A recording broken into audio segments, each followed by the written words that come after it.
নামের কারণে মানুষের জীবনে প্রভাব পড়ে। নামের কারণে মানুষের জীবনে অনেক কিছু ঘটে যেতে পারে।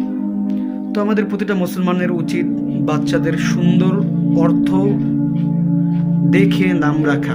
যে আমি যে নামটি রাখছি এই নামের অর্থ কি, এটি মুসলিম সমাজে সমর্থন করে কিনা, এই নামটি এটি আমাদের ইসলামে এই নামটা সমর্থন করে কিনা, সেইটা দেখে আমাদের নাম রাখা উচিত।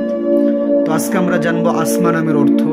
আসমা নামের অর্থ হলো মর্যাদা সম্পন্ন, শ্রেষ্ঠ বা মহান অথবা সম্মানিত নারী।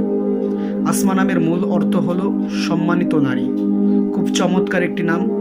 এই নামের খুব চমৎকার একটি অর্থ সম্মানিত নারী। তো আপনারা চাইলে এই নামটি রাখতে পারেন। যদি আপনাদের মেয়ে বেবি থাকে অথবা অনাগত মেয়ে বেবি হবে, তাহলে আপনারা এই নামটি চয়েস করতে পারেন। এই নামটির অর্থ খুব চমৎকার। আর এই নামটি আমার মায়ের নামে নাম। আমার মায়ের নামও আসমা বেগম। তো খুব চমৎকার একটি নাম। আপনাদের যাদের মেয়ে সন্তান আছে, আপনারা চাইলে এই নাম রাখতে পারেন। অথবা নাম রাখছেন, নামটা সুন্দর না, নামের অর্থটা সুন্দর না, সেই সুবাদে আপনারা এই আসমা নাম রাখতে পারেন আপনাদের মেয়ে বেবির জন্য। অথবা যাদের মেয়ে বেবি হবে রিসেন্টলি, তারাও এই নামটি চয়েস করতে পারেন। খুব চমৎকার একটি নাম।